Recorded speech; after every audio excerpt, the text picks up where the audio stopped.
With the 6th pick in the 2007 NFL Draft, the Washington Redskins take LaRon Landry, safety, LSU.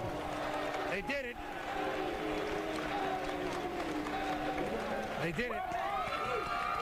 You know, Boomer, in an era of cover two, safeties are becoming kind of corners in many ways. They're the deep guys. And to your point, Mel, you question some of his skills, not down in the box, but out in the field. And so now you have two safeties. You're going to play some cover two. That's probably not the best spot for both of these guys. Both of these safeties love to be. Greg Williams, tackler, playing the deep ball, questionable hands. That's not his strength. Sean Taylor will be able to be the center fielder in that defense. LaRon Landry will be the guy getting up in that box and making plays. As I said, there's not a more sure tackler in the country. This is a 4-year starter. You know about physical he is. You watch him there, number 30, getting after the quarterback, delivering that blow. A tough, aggressive player there as well, delivering the hit in coverage. Again on the blitz, you still have the ability to close on that quarterback at 6'1", 210 pounds. He ran a 4.35 at the combine. Hands for the interception, questionable. He had 3 picks this past year. Could have had very easily 6, 7. Could have doubled that. You see the read and react ability. Again, you're talking about a guy in the box, seeing what's going on, reading the quarterback's eyes, recognizing it's a reverse, getting and closing. Talking about the ability to take the right angle in pursuit. He can do that. Talking about measurables and physical prowess. 6'1", 210 pounds, 4.35 40, 37.5-inch vertical jump. Gifted athlete, and I think the Redskins will kind of mask the problems that he has playing that deep ball and in coverage by using the complementary guys. We know that much.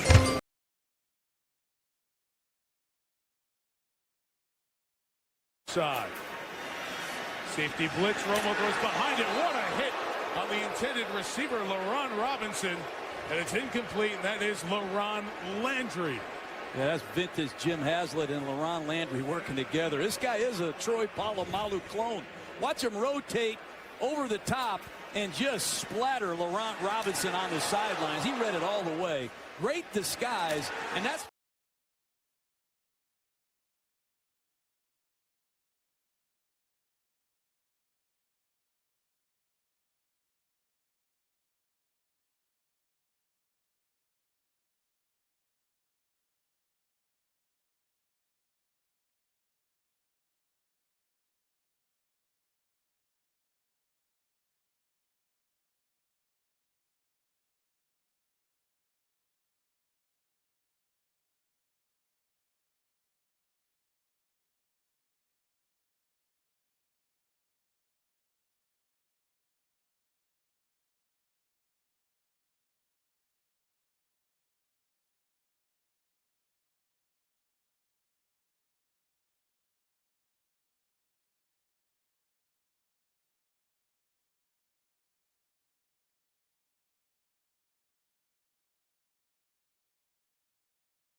Greedy Williams even. You've heard Grant Delpit. You've heard a lot of different guys. But, you know, dudes like LaRon, or like even a Craig Stelz, or like a Brandon Taylor, some of those safeties from back then, my God, those guys were incredible. Those guys were awesome. And LaRon is firmly a part of that. Let's get our chair situated. That was bugging the crap out of me. But yeah, let's get everything situated. Let's get my eyes situated in my skull.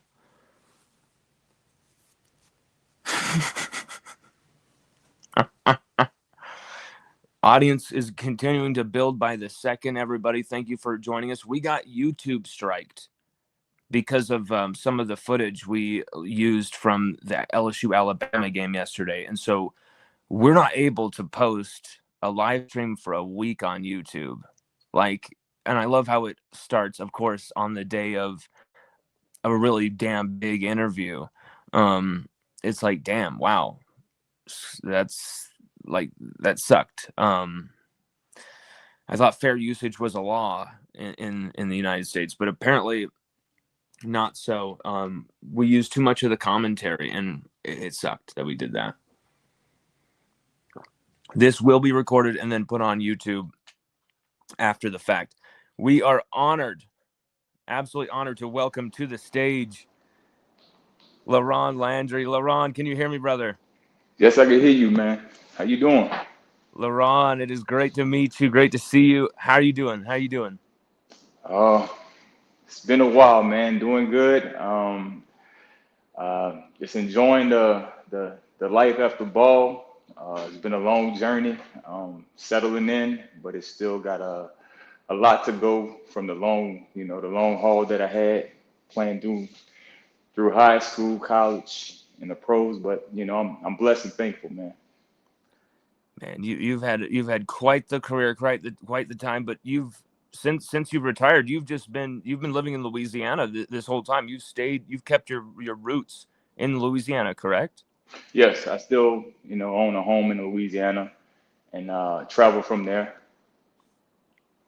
Fantastic. Well, LaRon, thank you so much for the time, my man. I am honored. I'm absolutely honored to welcome you here tonight, my man. Thank you so much for the time. 6th overall pick of the 2007 NFL draft by Washington. He was an absolute legend at LSU. We've got Mr. LaRon Landry. I don't think there's ever been an interview done with you about your career. No, it's been a while, man. Yeah. I don't really say too much, don't really talk too much, depending on, who's the person. So I felt kind of comfortable with you, man, and definitely with the LSU fan base and the Washington Redskins family. It was a no-brainer for me.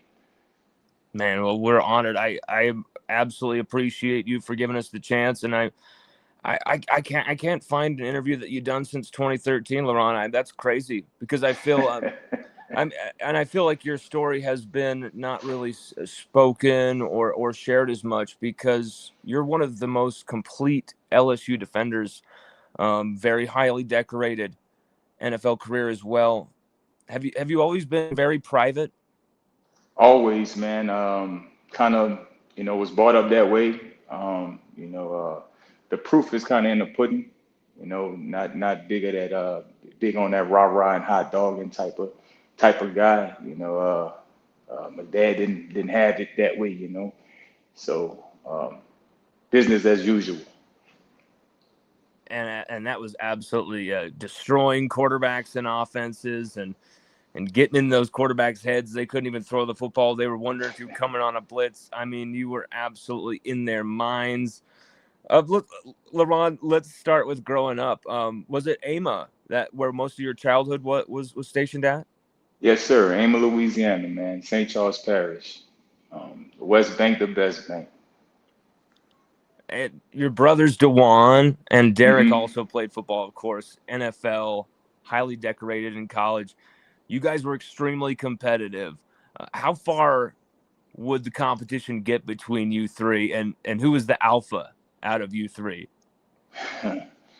Man, competition, it still goes on. Of course. not just within, intermediate family, but man, we got a long lineage of athletics and just competitors, man, on both sides of the family.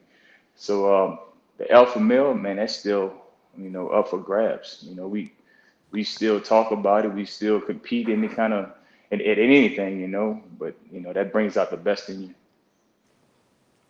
What kind of role did your father play in getting the best out of you guys?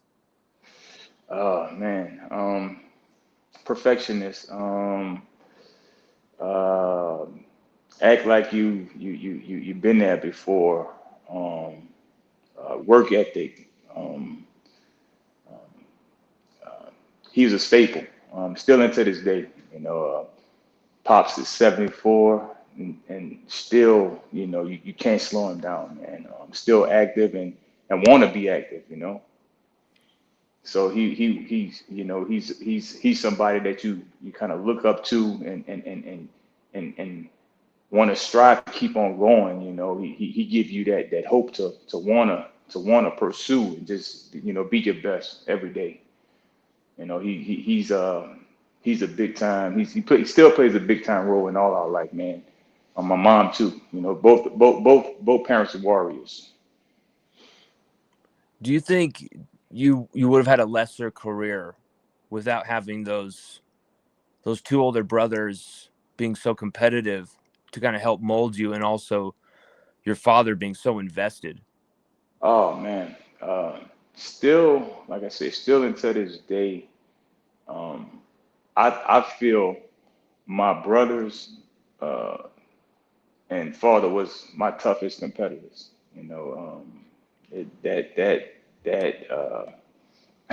I started playing ball when I was 5 years old. You know, and how I started playing was uh, my pops lined us up like Oklahoma drill, right? Yes. And my brother's always big, was the biggest one, and kind of in the parish, and he always kind of had that bigger stature.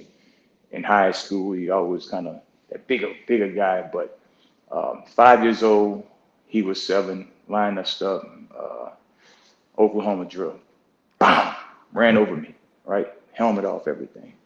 So I got up and like, man, let's do this again. And he's like, nope, you ready to play. That's all he had to see. So that's how I started playing right there. So he saw that I didn't back down from anything. I didn't have any fear in me. But like I said, still until today, my brother is my toughest competitor, both brothers, at anything. Like just the way we talk and how we gel, just the motivation in each other. Well, you guys have all climbed those mountains, though. You guys have all clocked those miles. You guys know what it took to be great. Your Right, father right. instilled that in you. Yeah, yeah. And it's and still room for improvement. It's still have that mentality. It's still not the better of me or the best of me. You still got room for improvement, and that's what I think where he put that staple in us. Like, man, you still got more to learn. You still got more to improve. You still got more to evolve. You know?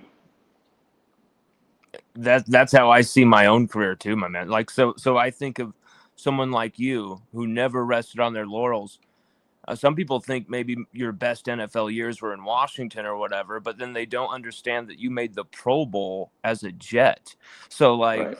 you kept going, you kept building, you kept growing as a player and developing as a player. But LaRon, playing football at that young age, when did you first feel like, what, this is something where I'm not just good enough to maybe play high school and kind of compete. I could do this for a living. I could make serious money. I could really make this a career. Man, see, the thing was we played all sports, basketball, football, baseball, and ran track. Kind of was better at baseball, you know. So Yes. um, when it really hit that, I can actually make a career out of this and actually go to the next level. I can say my collegiate years, with Coach Saban and just playing ball with on a high level with all those competitors that we had, in the SEC, and just the guys around surrounding that, and just to go in as a true freshman and and and and honestly, I didn't know what was going on as a true freshman, even winning the championship. But when it got later on in my career, like junior year, it's like, oh, it's serious. I'm really gonna get there. I'm getting there. Well, I mean, it seemed like you were ready to go back in Hanville. I mean, because you were doing it all back then. You were playing quarterback too. Mm-hmm. Did you ever? I've spoken to guys who, of course, played offense, loved set a bunch of records offensively, and then maybe later on they played defense, and they would say maybe they missed the offensive side of the ball. Did you ever miss the offensive side of the ball once you stopped playing offense? No, not at all. Honestly, when playing offense as quarterback, you're supposed to slide.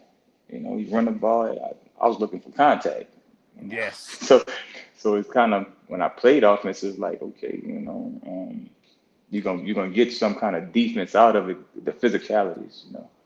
So just playing both sides and being a quarterback of the defensive safety kind of help as a quarterback too, and learning how to read defense. So just to answer that question, no, I didn't miss it at all. Because I mean, you did so many crazy things in the high school game, and it really impressed some of the best coaches in the country collegiately. They were all after you. You recruited very heavily by both Saban, of course, and then Larry Coker at Miami, battling for you tooth and nail. What was your experience like during that recruitment, and what was the kind of feeling for you, the whole kind of saga there? Man, that was a crazy experience. It was tough decisions. We had a lot of great guys at safety coming out that year, and specifically, we had a great guy in Louisiana that Coach Frank coached, Darryl Johnson. And Yes. okay, still cool. We all best friends still to this day. And Craig Davis. So it was Craig Davis, Buster. Darryl Johnson. Then they had Dominique Cooper, and they had another guy. He went to Indiana with Ben Jarvis Green Ellis, Cedric Henry. We all still cool from that played with Coach Frank at Old Perry Walker. So Darryl Johnson, he was a highly recruited safety as well, and an athlete. He also committed to going to Miami, and Coach Saban was also highly on him. So it was a big, decision making. Like, okay, we go to Miami, we all on the same visit too. Mind you, we all cool, we all best friends. So either way it goes, gonna be some competitive shit going on, right? Excuse my French. So Oh no, speak freely, my man. Speak freely. so it came down to the last, like, damn near signing day, and and all those guys, including myself, we was, kind of verbally committed to Miami. And then at the last minute, we all committed to LSU. And it was like, oh shit, and they had, you know, great safeties at LSU, mind you. But knowing going to Miami, they had a senior there already, and then they had, the king, Sean. He wasn't coming off the field. Ain't no way. I don't care who you are. You're not beating him out of spot. So the decision making, just to try to play, get a spot, whether you Yes. redshirt or not. I thought I was gonna have my best chances of going to a different college, no matter if it was LSU or not, because I was highly on LSU, Florida, and Colorado. and I took Whoa. a visit to Tulane as well. Coach Trooper Taylor done a great job, of an unofficial visit. And but those was my three top choices, including Miami. Well, four, but came down to LSU, and from there was history. But it was a tough decision because, like I said, Darryl Johnson was there, and then they also had Reggie Nelson, Eraser, who was going to Yes. Florida, the Gators. So it was my class of safeties was tough, but it was a blessing that I chose LSU, and it all worked out. That is one of the craziest classes of safeties, my man. Holy crap. I mean, just Yeah, top to bottom. And just kind of that era, just in general, of just yeah, outrageous safeties, like you just said. But man, that's crazy how close it was to LaRon Landry, everyone, almost becoming a Miami Hurricane. Wow. Thank God that did not happen. Nick Saban actually told Sports Illustrated before you even arrived on campus that you could be one of the great Tiger defenders. Were you aware that he said that at the time, and man. did that give you confidence, or Hell did no, that I didn't know any of that. you didn't know that, you weren't aware of that? No, no, Um, man.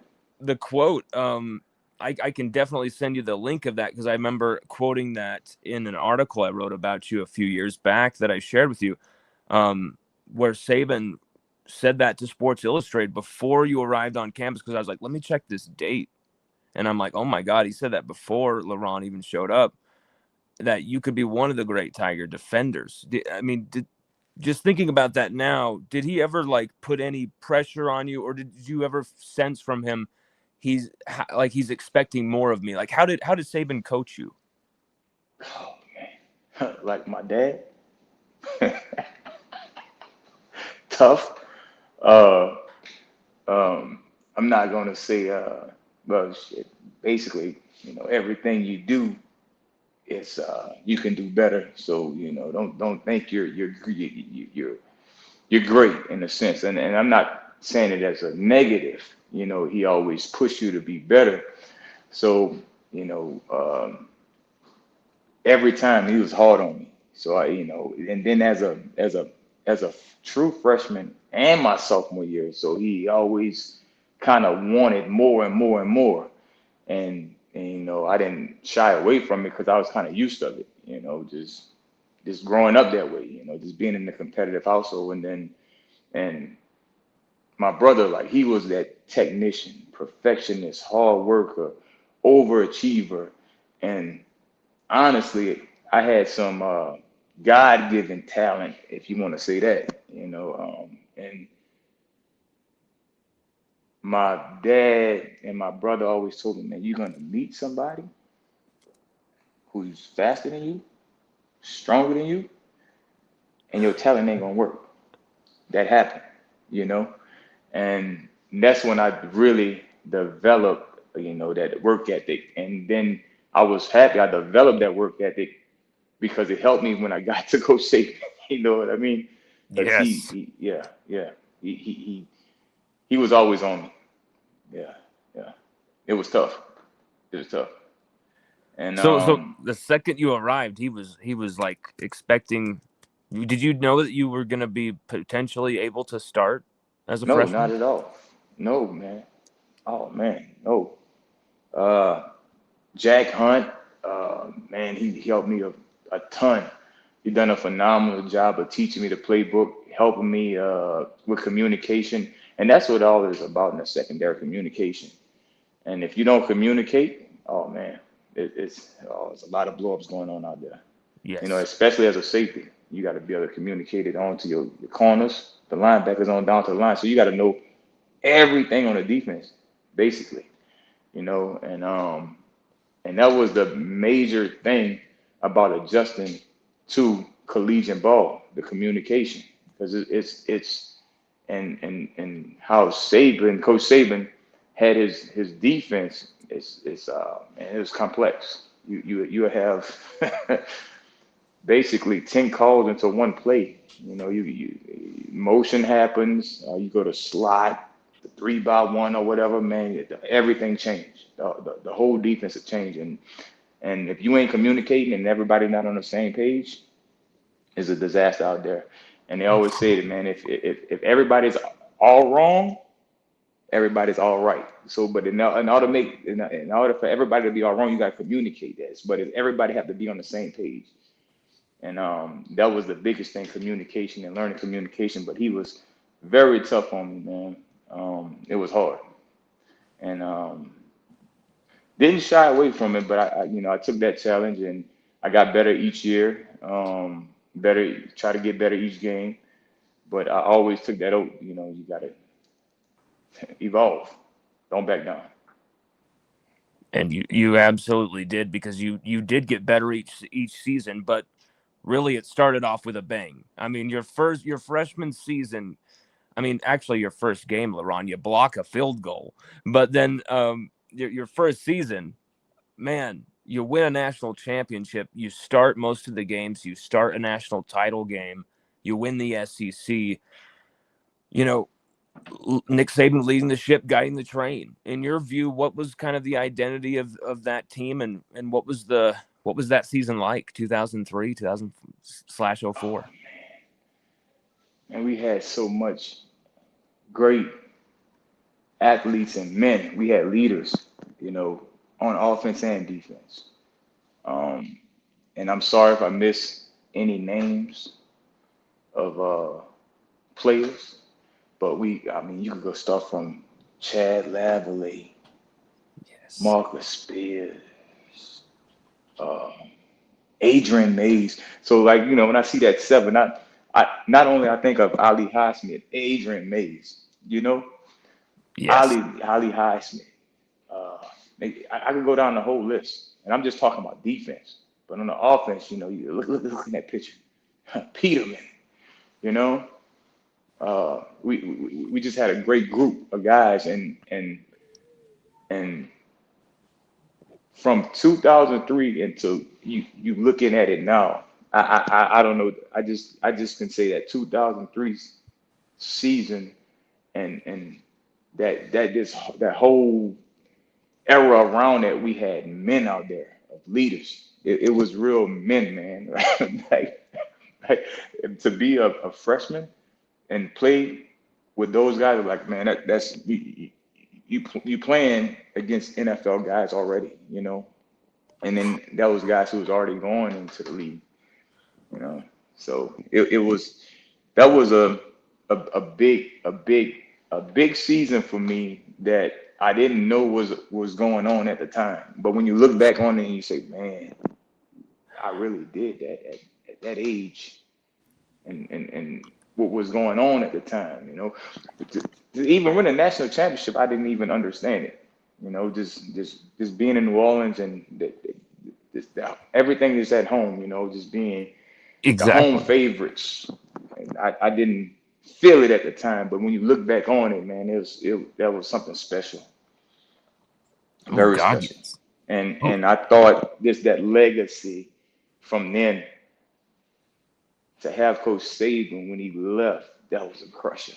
Oh man, I thought he was gonna stay all 4 years. It was a crusher. Yeah. So because you asked me what I felt that he was gonna stay and we was gonna be better each year, and we was gonna get another one under him. And that 06-07 team, if he stays, maybe you guys do. Maybe you guys get over the line that season, because man, you Oh guys yeah. lost a few heartbreakers that year. Oh yeah. Oh yeah. That I Auburn can game. say that my senior year, I thought we was gonna have that national championship, and I felt that, and no discredit to Coach Miles, because he came in new at that time, as a new coach, and we had a lot of uh, different attitudes on that team of great players, and I don't think he understood everybody, and we ain't had that captain, that head guy, to really, get in everybody's ass. like Coach Saban did to be like, hey, nah, we had too many great talents on there, and we just couldn't put it together. I think that's what I felt like, you know, and no disrespect to how I'm saying or what I'm saying. I just felt like we needed somebody to really, get in our ass, and Coach Moffitt done what he can do, but ain't nothing Yes. like the head guy driving your ass to be perfect and taming who you are. Hey, LaRon, you actually just mentioned somebody, and I really got to get your take on him because his name's been brought up a lot recently with LSU getting destroyed by A&M. Do you see Tommy Moffitt's influence being as revered as a lot of other LSU legends have said and pointed to? Like, that was a guy who was so key to the locker room, so big for each title. Is he that key, Tommy Moffitt? Without Coach Moffitt, LSU wouldn't be LSU. The players wouldn't Yes. be who they were. The four quarter drill, the spring of the 4 quarter trade. This his program in general. That's something that you can use for life, and that's what I took from the program of LSU. That's they instill things in you that's for life. That can help you on and off the field. And that's what I took from the football program as a whole. It's a life experience that you need to learn. And the camaraderie of every guy, you know, that come from different backgrounds. All the different brothers that you have, and everybody collectively work together as one. Like when Rohan David was talking about the band of brothers. That's what we really had. And I think Coach Moffitt is that driving force and source that helped with Coach Saban. That was 1-2. That was a 1-2. Because when you go to the locker room, basically the locker room was, is the weight room. So when you go to the locker room, you got to see Coach Moffitt. Yes. You can't get past Coach Moffitt. And that was my guy. And yeah, no matter what, man. The 110s, every Monday. Yeah, man. So he instilled, life into you, greatness. Man, you've said it a few times that there was men playing back then. There is Hmm. a difference, I feel, because I was conscious enough, even though I was young, I was conscious enough to know what I was seeing, and I go back and I watch it now. There was a difference in caliber of football player back then than Oh today. yeah, oh Why do you yeah. think that is, LaRon? Like, it's something that's very strange hard to explain, hard to really get the grasp on, but it's there. Um, the game is evolving as a whole. I feel. Yes. Uh, they have new rules. Some of the rules I don't even know. Kickoffs, and if you look at it from each decade, it got a little different. But seemed like when it got to the 20s, it went way a different route. You know, um, how can I put this, man? It seemed to be. I don't want to say it wasn't a care of that and that. Nah, I don't know how to put it, bro. But It like it I was said, it's hard to understood. It was explain. a man's game. Yes. You understood what you was playing. You understood what you was getting yourself into. You understood what you was getting yourself into. You understood your assignment, and like I said, you took that oath in a sense and didn't complain about it. And if you complain, you're gonna get benched or you gotta go. Yes. And most of your brothers on the team of men, they was gonna help you get through it, And I'm sorry to say it, but back then it been mental type of I don't want to change the dynamics of the interview, but it been mental things going on in the game. It been things that you had to block out when you step on the field. That's at any job. I mean, but you got to do your due diligence to take care of that. You got to know, okay, this is going on. You got to know how to seek the help. You got to know who to talk to. And I think now they trying to mold it into more of a focal point, and guys are really, you know, um, not understanding in a sense the game. It's too much outside influences of the world instead of your job of the game. Even though it's a game, it's your job, though. Yes. If that makes sense what I'm saying. If you trying to if you You're get where I'm basically coming there's from. not enough like obsession of the craft of the game. They're more trying to Right. be NIL celebrities, trying to sponsorships. Yeah, that started to change the dynamics of the game and the Yes. rules of the game. You got too much outside other influences that's pulling from from your game, from your job. And I don't think it's closed off enough. You know, um, they got to do a better job just getting back to the basics of the game and knowing that okay, it's a brutal sport. And being a Yes. brutal sport is going to be some damage that happen, but it got to be a correct structure to to to to to help these guys to not be distracted by those outside influence that they know that can pull you away from your game. If that makes sense to you. No, it does, and I agree. I think there is a lot of convoluted stuff away from the actual football field, and it a lot of weird, unnecessary rule changes, a lot of ridiculous applications of the rule, like targeting. I mean, my friend, I don't, you'd probably get so many targetings from hitting people like this. What Brother, you were absolutely a mercenary in how you hit. I mean, bro- some of the best hits you'll ever see delivered by yours truly, LaRon Landry, and almost all of them clean.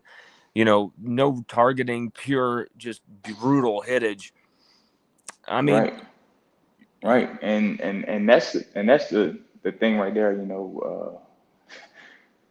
They're changing the dynamics of the game, and some clean hits are clean, and it's making it targeted. The quarterbacks are overprotected.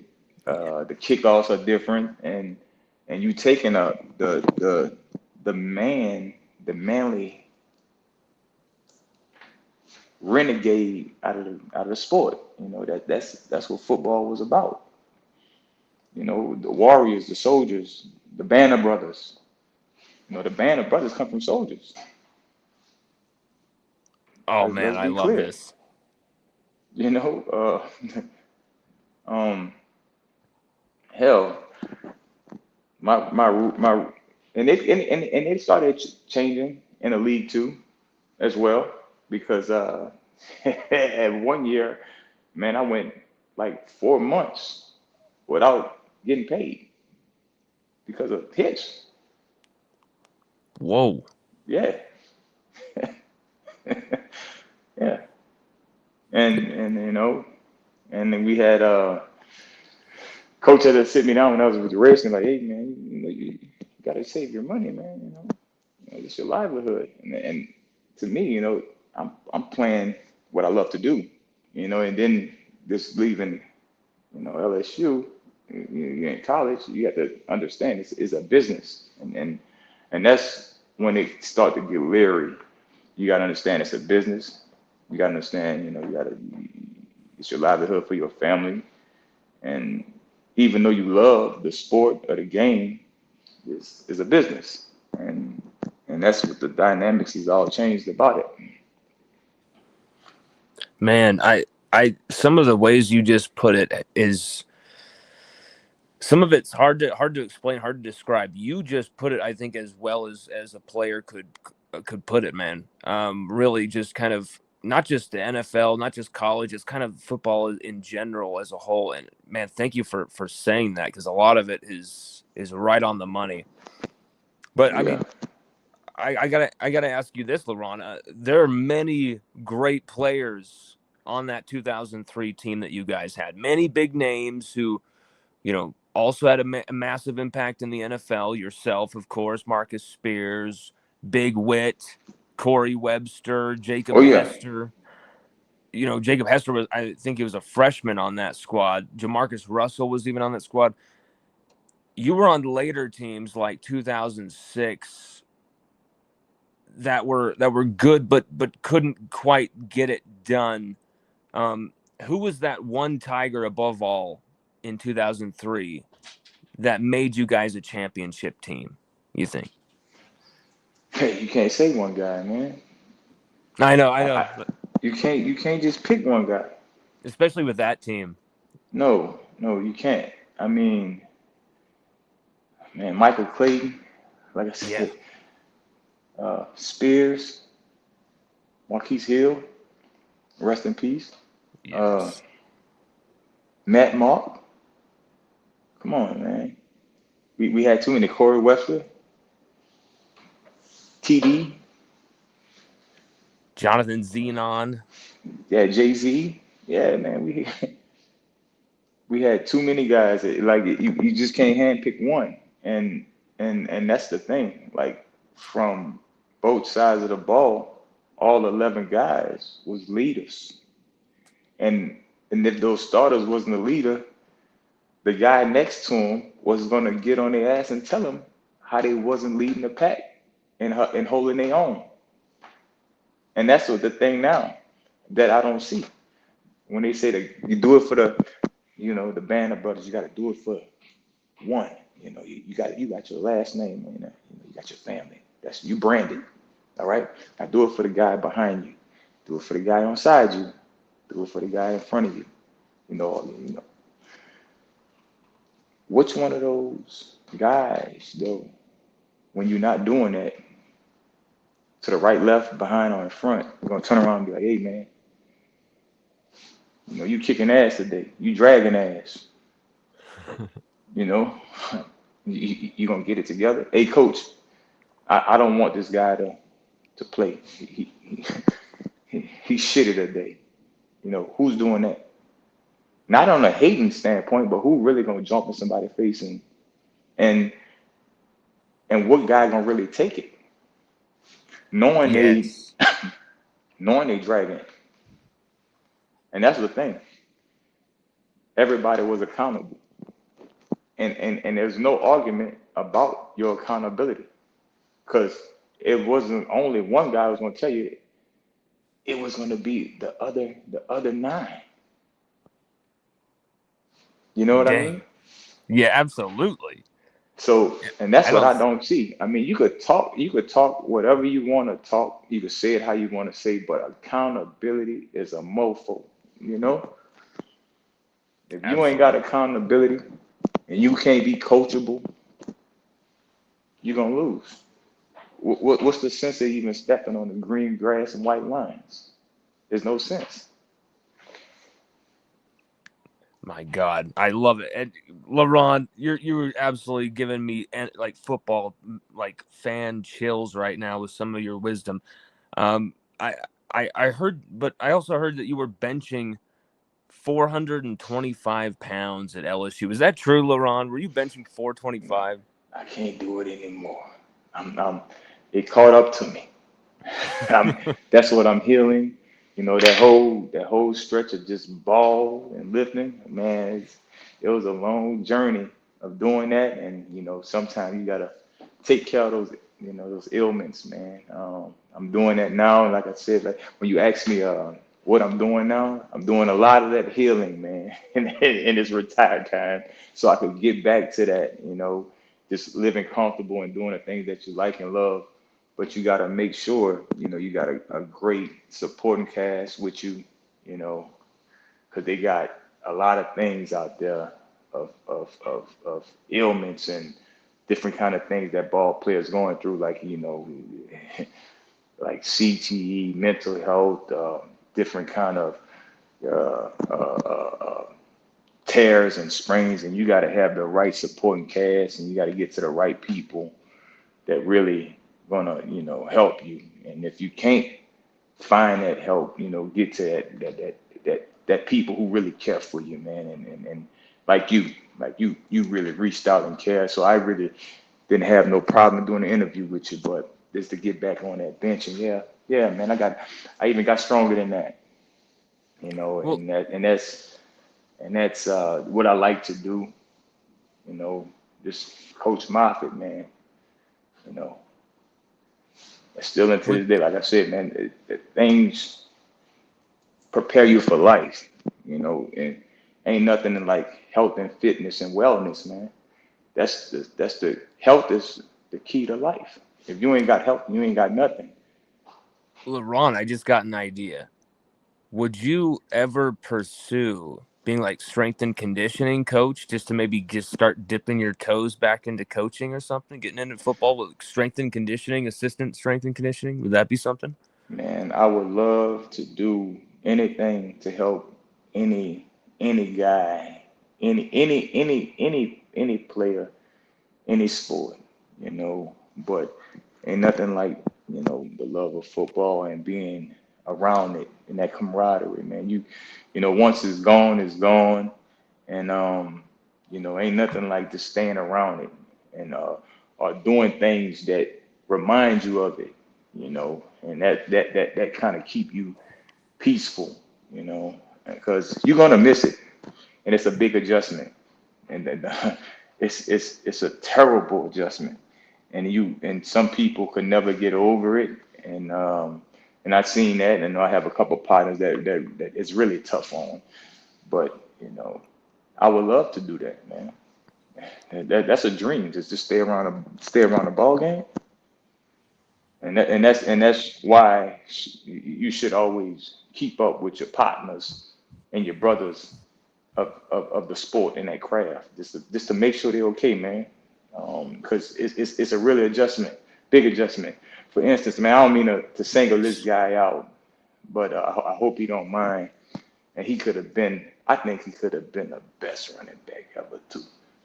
Ellie Broussard. Oh, yes, Ali Broussard. You know, um, I know he had a big time adjustment. You know what I mean, after his ACL, because if it was basketball, he could have left after he could have left his freshman year. Shit, you know, and then just to see him, you know, still that same character, still that same guy, and I see him on different social media, you know, just to see his little skits and him smiling and laughing, being alley cat, you know, that what makes me proud, you know, because I really care about these guys, bro. You know, I really care about them, you know, the brothers, you know, and not too many people could really sit there and say they really genuinely care. Honestly, man, that And, a lot of that shit touched me, man. man, I Because I know can you sit down did. here and name a lot of things, and you know, some things are best not said, and some things are left for another time, you know, when you got time. But I really care for people, man. So, you know, I could really sit down here and really run it with you. But, you know, some things for another time. And yeah, I'm so glad you brought up Ali Broussard's name because it's just like another reminder of how ridiculously endless, like that a ridiculously endless roster of just great players that 2003, like Ali Broussard, Justin Vincent in your backfield, like, and once again another great Tiger where you get to see him have this comeback. Yeah, man, because like you mentioned 2006, right? Why we couldn't get it together, right? I think he got hurt 2006, correct? If I'm not mistaken. I think so. Going into that season. Let me see here. I think.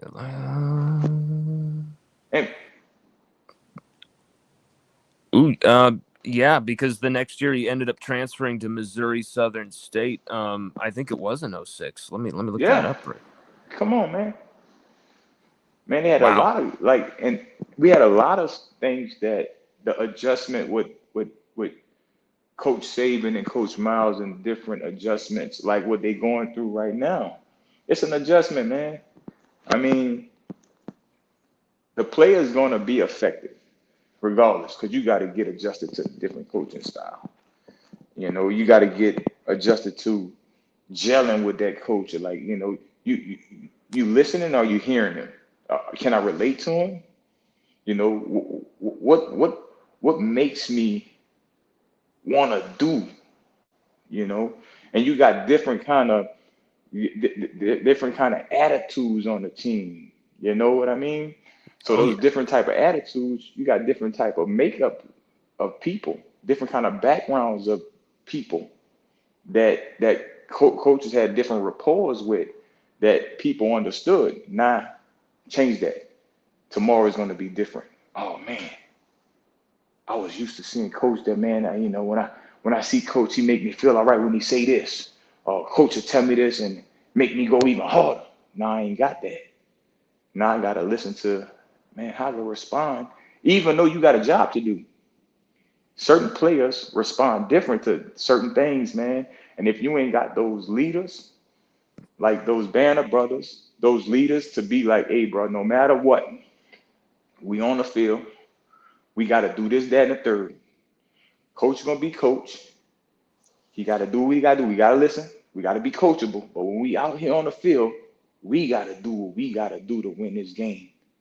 We got to do whatever we got to do to win this game by any means necessary. And certain players don't respond in certain ways. But if you got everybody together, your brothers together, you got to lean and count on each other. But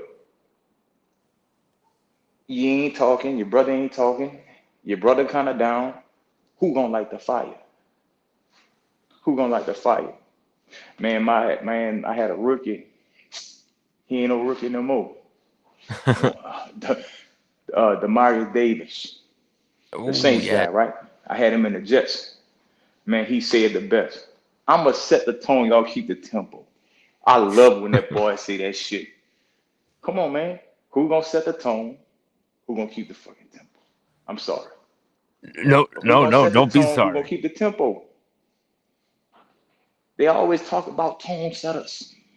Who going to be the tone setter? If it take a tone setter to set the tone every place, somebody got to set the tone. And that's what I can say about every team that I didn't play on. We had tone setters. Yes. And you were one of them. You were one of the great ones with setting the tone. Thank you. Because they had a lot of better ones. I don't want to give myself the better credit. I like, and I'm gonna tell you this. I love an underdog. Want me to tell you why I love the underdogs? Because they're always gonna fight. Yes. You see, when you start thinking you too big, you ain't got no more fight in you. I love an underdog. You got to go out there with the underdog mentality too. And you already know you're underdog. But you see, we talking about LSU. Oh, I'm just. Do you LSU think great? You know, we known for being the greatest. Known for being the greatest, right? Greatest everything. But sometimes in some dark times, you the underdog. You've been the underdog for a little minute. Yeah. How you gonna fight? You gonna fight like a champion, or you gonna scrap and do whatever you got to do, claw, bite, do whatever you got to do as an underdog. Because you ain't the champion right now. You got to rise above that shit. You got to be the underdog. You the underdog. Fight like you the underdog. By any means necessary. Do what you got to do as an underdog. Period. Don't matter who looking, how it look. Man, forget the man. I don't even be understanding the crowd sometimes. I don't know the crowd. I don't hear that shit. Let me tell you when I hear it. I hear the crowd when I hear the boom pap, when all that, the sound of the snare, the bass drum, and all that boom boom, that shoulder pad on French. You know, I like that. That's when I hear the crowd. I like the ooh nah. You know, that's when you know they're cheering. But that's when you know you're doing what you got to do. But if you focus on all that other shit, and you can't hone in, what you got to do, your task, your job at hand. You ain't gonna win, bro. Nope. And Your mentality has got to be a little different. The mentality got to be different. LaRon, I gotta show you something that might blow your mind. Do you remember taking this photo? Do you remember taking this photo? That shit's funny, man. Yeah. Oh, Ali Highsmith and Shevers Jackson, my brothers. Yeah, my brothers, man. I The remember man that, in the man. middle. The man in the middle, Yeah, I number remember. 30. What was that day like, and what was the experience like taking that with Sports Illustrated, my man? Man, that's my first Sports Illustrated. Uh, that just made my heart beat fast. Shit. Man, that was an experience, you know, especially in that collegiate level, just to be on the Sports Illustrated, and just that opportunity, man.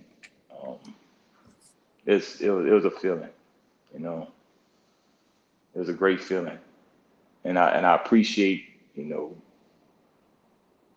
the alum, everything that the Tiger family as a whole, because without them, that picture wouldn't be possible, man. You know,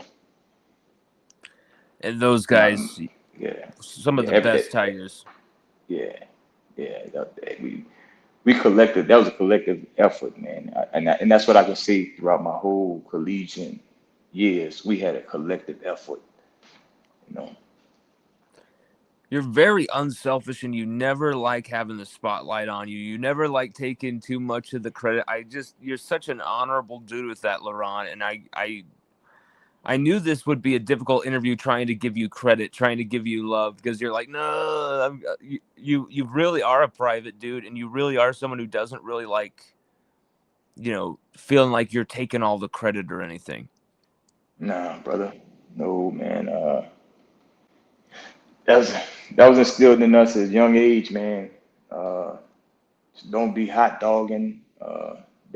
That rah rah, that camera, man. You hit a, you hit to represent yourself and your family first, you know, and just being a man of Lord, you know, a child of God, you know, all that extra, that's just extra.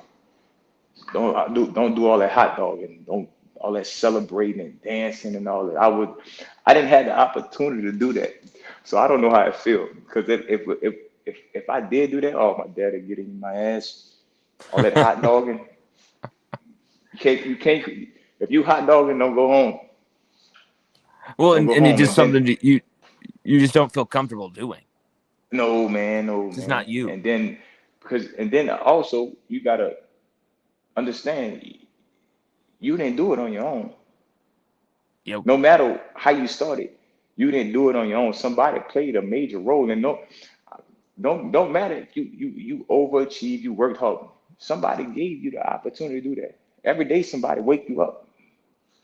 If you don't wake up, you don't have the opportunity. So you gotta praise somebody else, no matter what. You feel me? No matter Absolutely. what. And I believe it wholeheartedly myself. And that's something that, I mean, watch this with me, my friend, because I think it's very special With here. the sixth pick in the 2007 NFL Draft, You the can Washington see your Redskins father take and your brothers there LaRon congratulating Landry, you right here. safety, LSU. This is the night you were drafted 6th overall in the first round of the draft. There's you in that White Sox hat. There's your brother. You can see mom and dad right there. Agent. To your point, Mel, you question some of his skills, not LaRon. You were drafted 6th overall, my friend, by the Washington Redskins. What was that draft experience like, and what was that night like being selected so high like that? So actually, me and my partner, still my brother, Craig Davis. Yes. We both got the same agent. So we in a hotel waiting that night. And so the whole time I'm thinking I'm going to Atlanta at 8, right? So they got that conference room and everything for me, right? I'm going 8 to Atlanta, man. I don't want to show up until I'm picked. I don't want to sit down because you know how embarrassed that is, right? Oh, whatever. And so I'm still thinking, okay, if I show up at 8 and I don't get picked, it ain't gonna be too much of a wait. I'm driving to the conference room. My agent calling me, hey, you better hurry up and get here. They calling me. So I actually showed up like a minute right before that. So that Wow. experience was very, it was shocking, man. And I that's why I didn't know how to even take it. Because I thought like the whole time I was going to 8 to Atlanta. And it was a shocker just to be going to 6.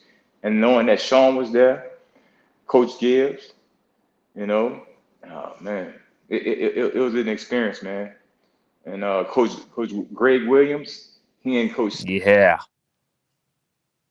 supposedly, and that was kind of I was like, oh man, I might have another Coach Saban in the league. Oh shit. Well, I mean, So it ain't gonna stop. I'm gonna be a rookie. They gonna be on my ass again. So okay, here we go with the pressure. But I was, man, it was a moment, man. There's a moment that you'll never feel again, uh, man, in this experience. Yeah, man.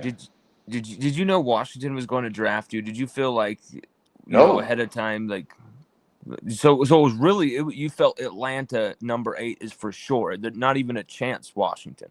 man, I was going 8 or later.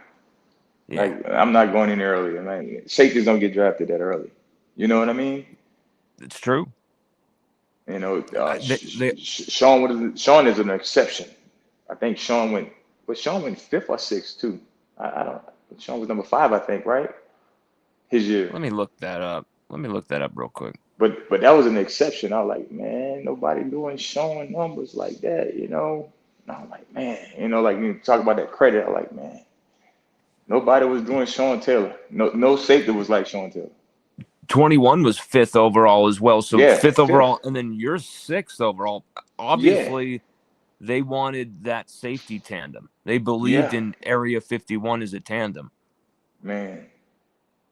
Man, that still hurt me, and I don't want to, dwell on it too much because, a little tears might come out. And, I get emotional about anything, man, just talking about the game.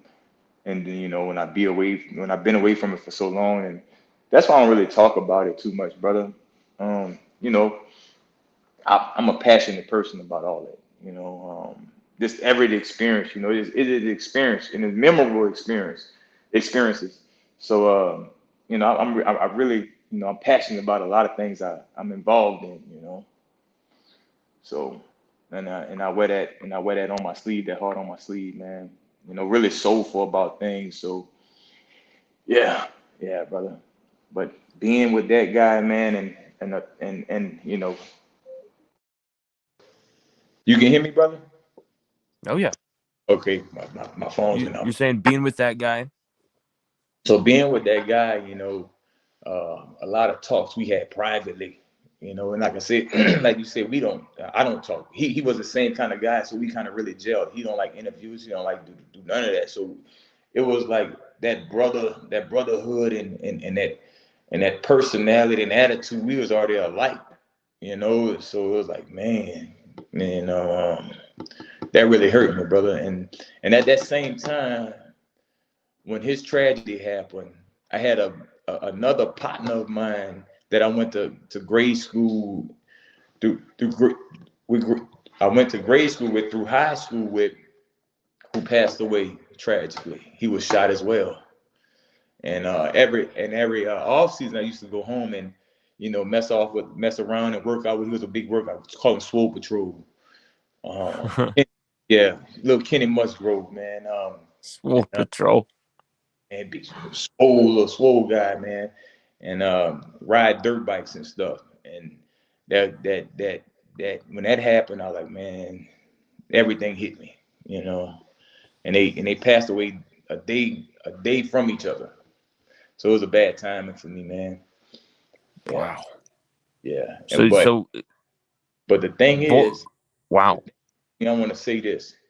The thing is with that guy, if you watch the Seattle game, man, I talked to that dude and I never told nobody this, man. You talk to your spirit or or somebody who you really miss. And then certain people I still miss to the day, like my grandfather. I still try to talk to him every day.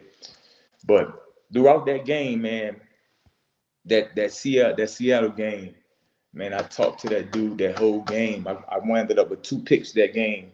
And you could Yes. and they got a picture of me. I didn't leave that field. I sat on that bench until everybody almost left that stadium, man. I couldn't leave that field. And I thought we were supposed to win that game. They beat us like the last. If we would have stopped one play of a double move, oh That man, game that double move. should have gone another way. Seattle were actually lucky in that game. Yeah, man. And Hasselback, he was with me in Indy, right? And he always talked, man, bro, we were supposed to lose that game. You were so fast, but the last play we double moved. You like, man, but you were so fast. You would start on one hash and you get way to the sideline. I was like, man, I said, you just don't know I had an angel with me too, you know?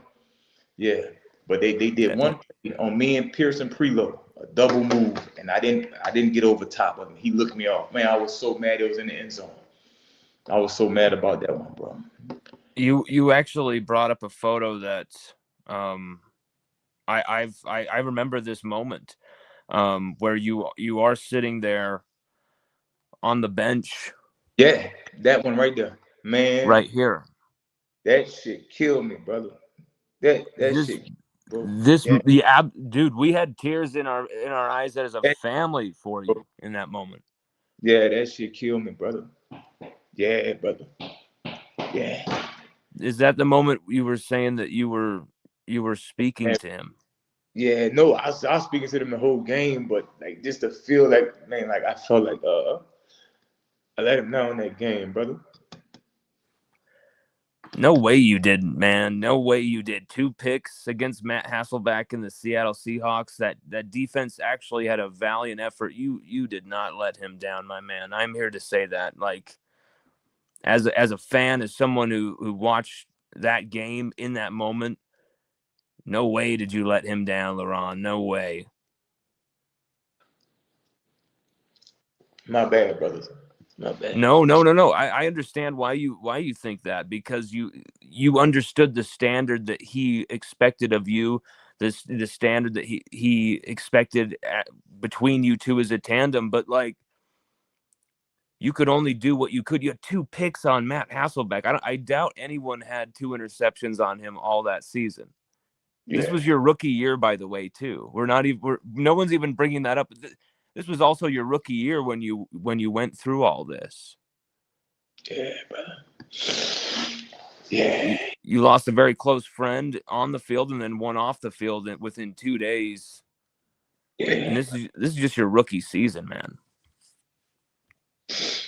yeah. I love that. Yeah, bro. I just felt like I let him down, and then I mean, just the love for the game as a whole, bro. You know, I left for as an overachiever, just feel like, I left a lot. I wanted to do more, and I shared some things with you personally offline before, previously before this conversation. But that's something that's for another time. But you kind of feel where I'm going. I just feel like a lot of things wasn't you know the way it was needed to be. But everything happens for a reason. You know, so that's how I feel about the sport, the game, the players, coaches. I really have the love for it as a whole, man. Because if you got a craft, man, if you're not passionate about what you do, and you wake up in the morning, you go to sleep at night, and you ain't got no care about it, bro, something wrong with you, man. You got to care about the things you got going on in life, and some things get the short end of the stick, and it's a hard balance when you trying to be great, and you living up to a standard. But when you trying to be great, and you want everybody around you to be great, it's a tough job, and you gotta always find that perfect balance, brother. And that's why certain things I kind of mainstream, because when I get involved in something, man, I'm gonna give you my all, brother. I'm gonna give you my all.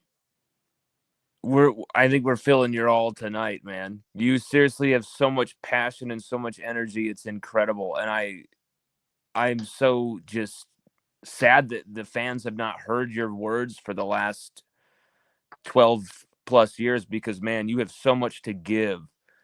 You're such a damn good person, LaRon, and you have so much to give the world and share with the world. Um, really, I'm really appreciate you speaking on some really tough subjects, including Sean Taylor, someone who, man, I've wanted to ask you about him. I've wanted to hear you talk about him since that time, because we lived through it, and we knew how good you guys were together, how good you guys were going to continue to be together.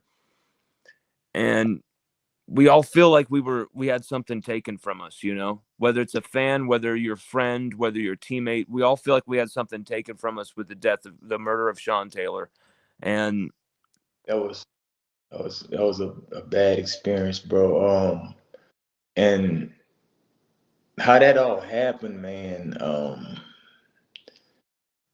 You know, he was he was down for injury, a knee injury, and the week he went home, prior to that week, they broke in his house, but he went home to go check on it, and you know, and it's crazy that how they double back, man.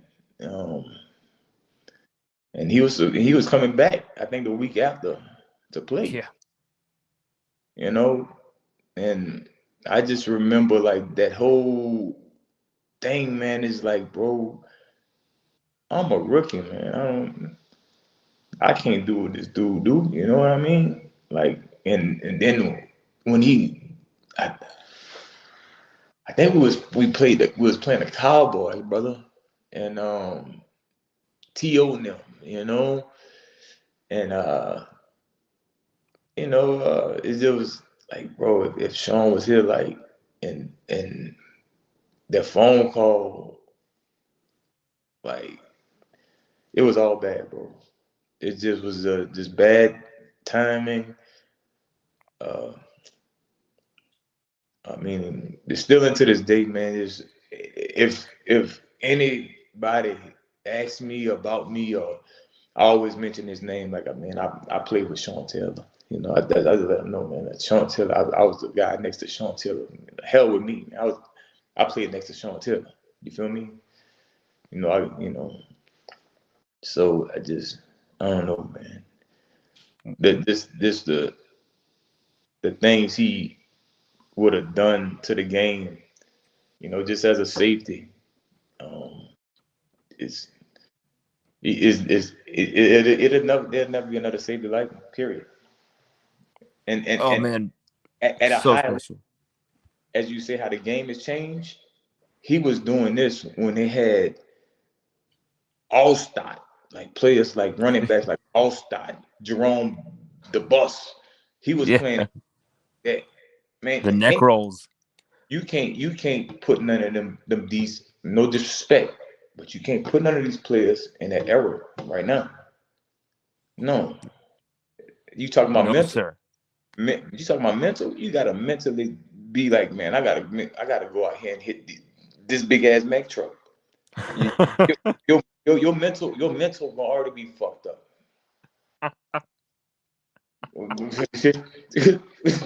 It's The whole true. game, the whole sport is already mental, man. What you mean? Let's be serious. Yeah. Oh, it's 100% mental. There's so many times that guy's going to get his ass kicked by this guy. And then it's just, oh, how did that even happen? How did that guy win that duel? It is purely mental. So I love that physical, of course, follows the mental. But man, I love that you said that, but also, the brotherhood between you and Sean Taylor and how good he was, someone he was trying to take under his wing, being you as a safety, being a partnership together. What was that like? What was your friendship like in that short period of time? And like I said, he elevated my game, my being as a person, on and off the field, in a sense of, the you know whatever issues that he had prior, that when he was growing up and going through the league, Yeah. what he trying to tell me and instill in me, like, bro, I already done all this crazy shit. Like, you can learn from me. I'm telling you right now what to do and what not to do. And at that time, when I met him that year, the conversations that people used to have about him, like how he was a different person than who he was, how I met him, and then how he explained to me who he really was in the conversation we had privately. You understand? To really see that in a Yes. man, like, because he was really all about his, I don't know, fiance, a wife, and his little girl. That's all he was about in the game. Man, I'm going, wake up, man. He running, man. Dude, man, he running in Loud County, man. Dude, running miles, bro. Yeah. He ain't driving, man. That dude running. I Running, heard that. yeah, bro. I'm Running like, to the Washington Redskins facility, correct? oh, For yeah, yeah, practice. yeah, man. I'm like, man, oh no, bro. Like, yeah, we gotta start doing that. Oh, I don't know that yet. I don't know about all that yet, bro. I'm not built for all that. And for him to talk about that and instill that, another additional work ethic that already came from, just to see another person, how he was brought up with his father and his family. Man, man, I thought I had it crazy. Man, this guy was a different animal, different breed, different person, different man, you know? And the world wasn't ready for him, man. The world of football wasn't ready for him. Period. Man, I'm getting chills right now. Because I can feel the absolute love and respect you had for him, but also, like, he really was a revolution what he was doing with the game, and Yeah. it was a big loss that we had losing him. Man, LaRon, you played 8 seasons total in the NFL, and maybe that rookie season with Sean Taylor alongside of you was the best, like, safety partner, of course, that you ever would have had. was it like after that kind of like everyone else was going to be kind of a letdown because they couldn't maybe live up to the partner that Sean was? No, I can't say that. Sean was who he was. You can't look at another player or another man and try to make him be another man. Yeah. You got to accept that person and brother for who they are. That experience that I had with him, that's what we shared. You know, what the organization missed, what I missed, just like a relative that passed away that I still hold dear to me. You know, so you can't look at another person as a letdown because they all got their own special ways to you as a brother and your soul and a love for the game.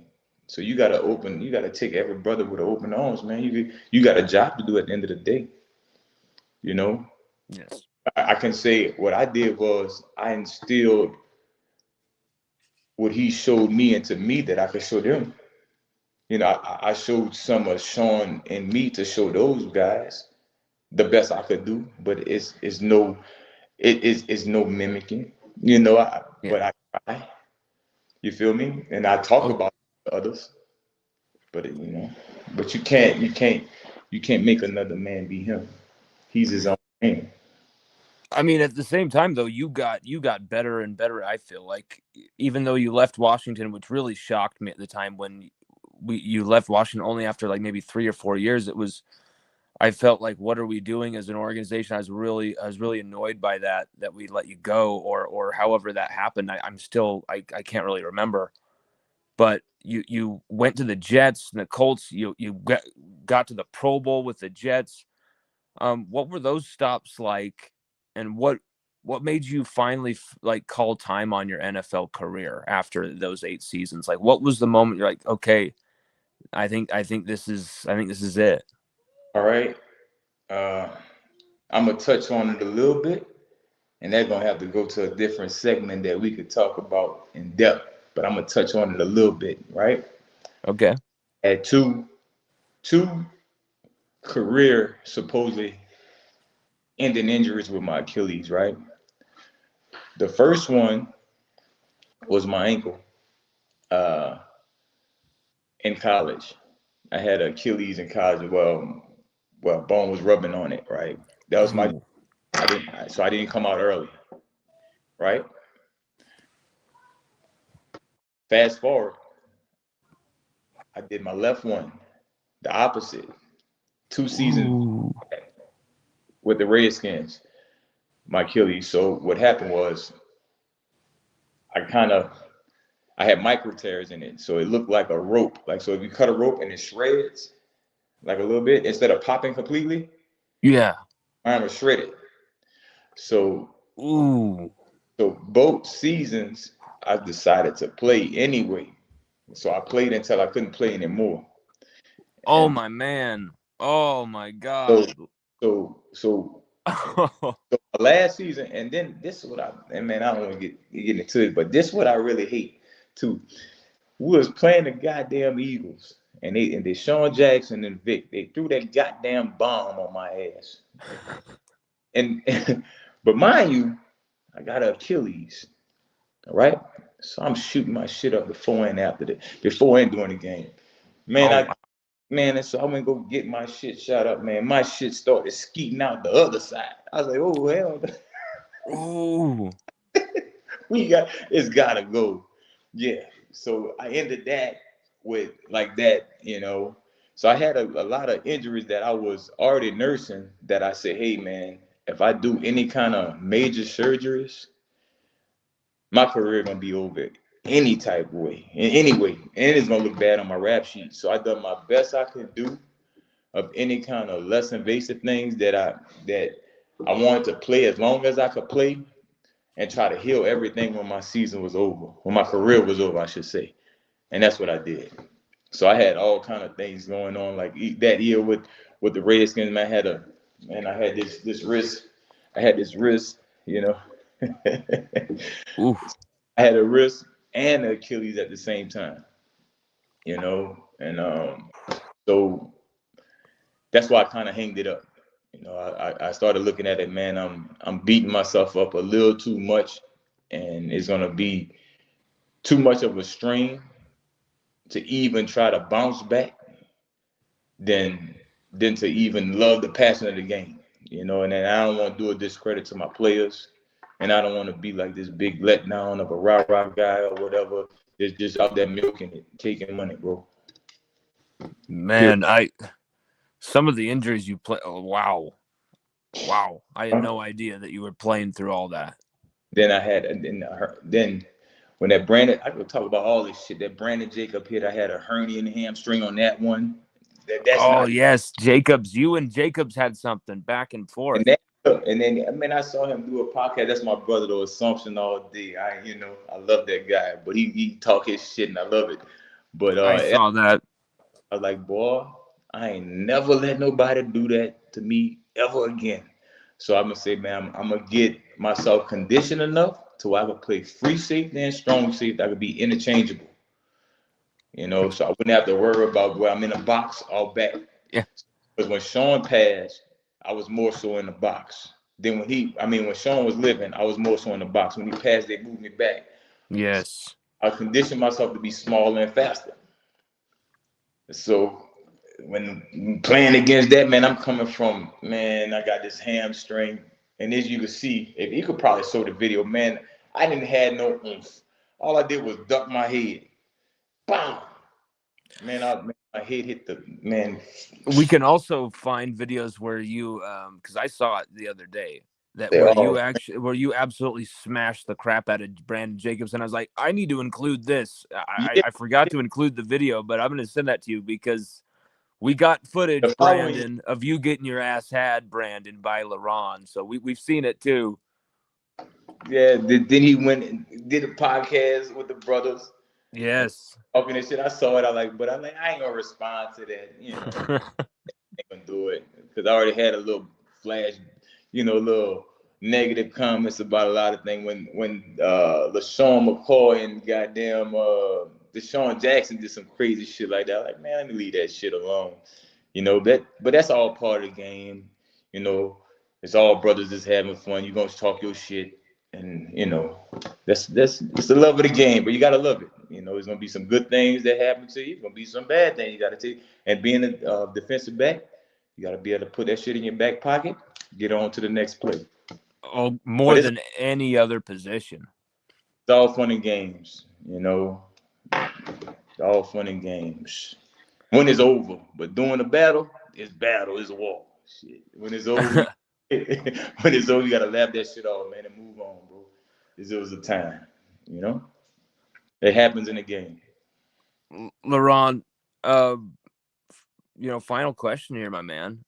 We've seen LSU have a bunch of current changes where you've just fired the head coach Brian Kelly after kind of this disastrous season. You've offensive coordinator's gone, and then also athletic director Scott Woodward is out.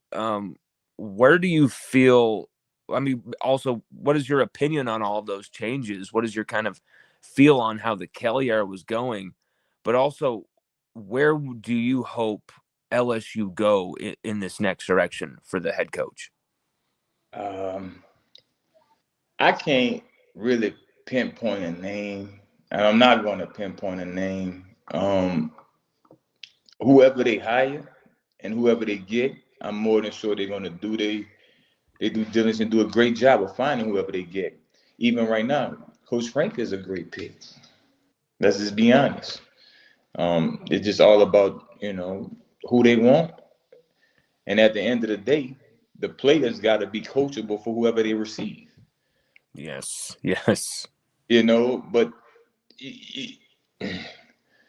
the players got to just come together, man. They got to understand who they really are. Nut check time. Check their soul, check their mind, body, and soul. And everybody got to really just rise up, man. Because I just feel sorry with that band of brothers, the seniors. Because the seniors ain't going to have that again, bro. Because when you talk about the band of brothers, you got to talk about the seniors. You really got to do it for the seniors. Yes. And the seniors got to be the leaders, and all the seniors, whether they play or not, man, y'all done blood, sweat, tears out there, brother.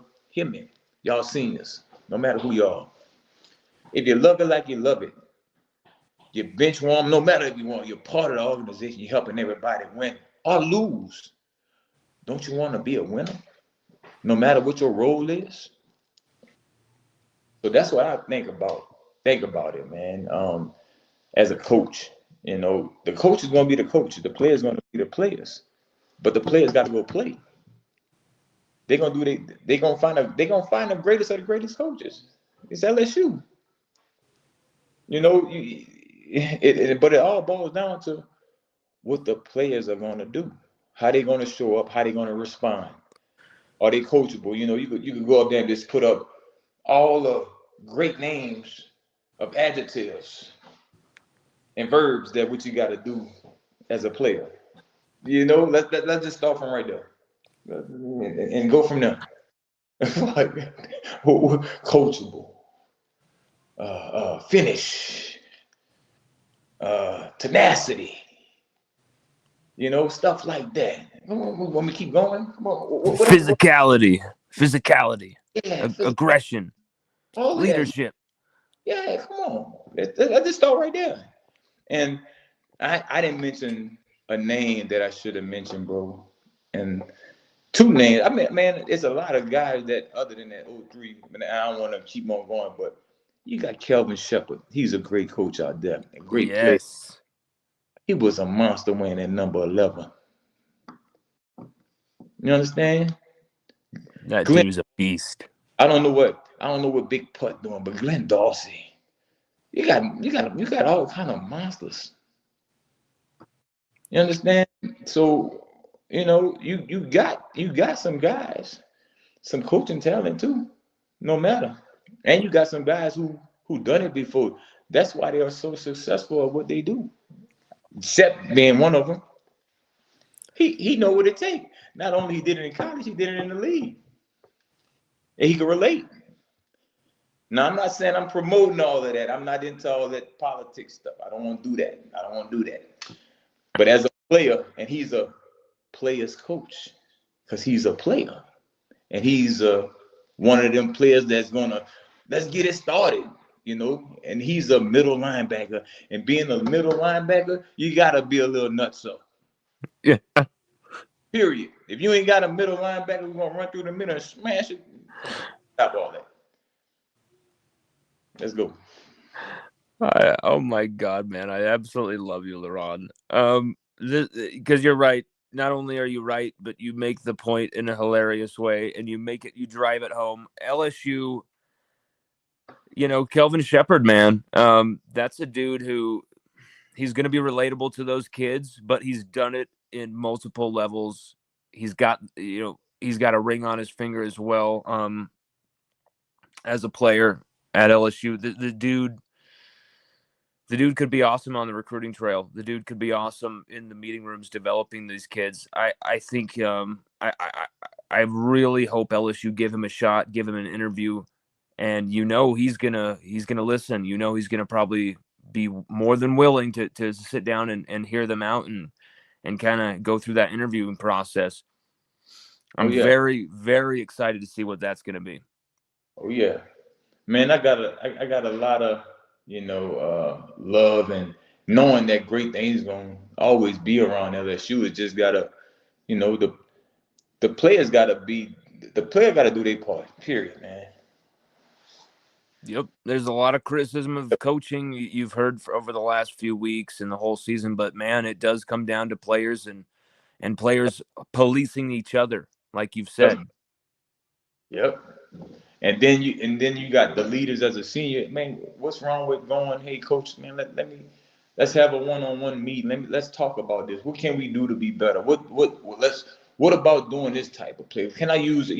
Just you got to be proactive in talking to each other. It's a family. Like you want to with your dad. You know what I mean? Like, what's wrong with going to talk to him? But I like I said, I don't know what's wrong. I never been around there this year. So I don't really know, and I'm not going to speak on that, what I don't know. But I'm just saying, as players, that's what players do. you know, you got to take accountability, brothers. And I'm here for you, man. I love y'all, boy. No matter what. Shit. I'm going to be still right there, glued into the TV, calling out all the plays. Man, the ball going left. Man, they about to throw it up top. The ball going to hash. You know, all that, calling out everything. We were texting during the game yesterday, man, and that was cool to hear your how you saw the game yesterday. Just seeing from an LSU legend and how you saw the game. A very weird game, you know. Man, we fought. Bro, all the mistakes that we had, we still could have beat them boys. Exactly. That was the crazy thing about it. I'm looking at them like they really didn't do a great job. Alabama. No. They scored 3 points in the entire second half on us. 3 points, man. That's it. And we still a couple finishes, we back in the game. A couple get rid of the penalties, get rid of the drop balls, all that, you know. We killed ourselves. We were still in the game, and we played bad ball. Yep. Man, it's something where you actually look at the situation and you actually like, hey, this is more than fixable.